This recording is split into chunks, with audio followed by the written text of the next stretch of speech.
Now I have another question. Does the Sabbath remain for us to keep today?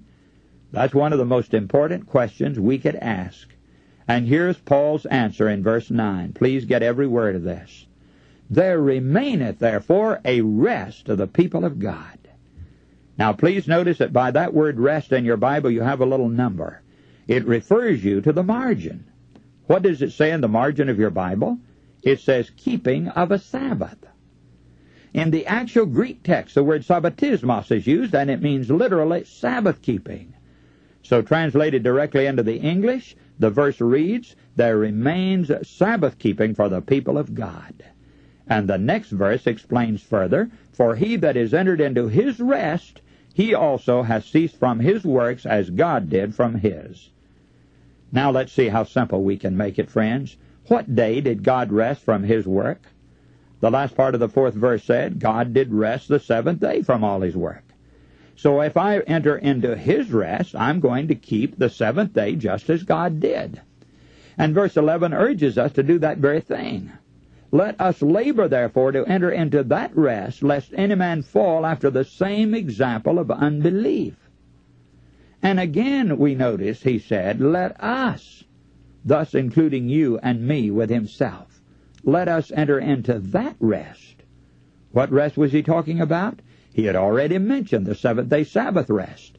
So he's telling us to enter that rest, the 7th-day rest.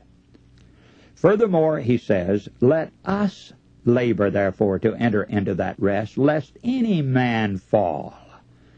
Now, whether I'm a Jew or a Gentile, if I don't enter into that rest, I will fall.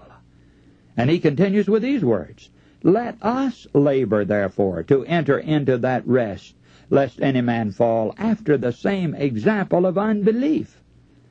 The Jewish people were destroyed in the wilderness because they broke the Sabbath, and it was really because of their unbelief or lack of faith. Notice by the word unbelief, there's a little number, and it refers you to the marginal reading. In other words, what that word was in the original Greek. Now, what does the margin of your Bible say? It says disobedience. So supplying this word, the verse would read, let us labor, therefore, to enter into that rest, lest any man fall after the same example of disobedience. Now, friends, what is disobedience? Well, disobedience is going against a direct command. So here is a direct command to keep which day? Notice verse 4, the 7th day, it says. So here we see 3 things that God will not tolerate. Number 1, lack of faith, Hebrews 4, 1 and 2. Number 2, unbelief.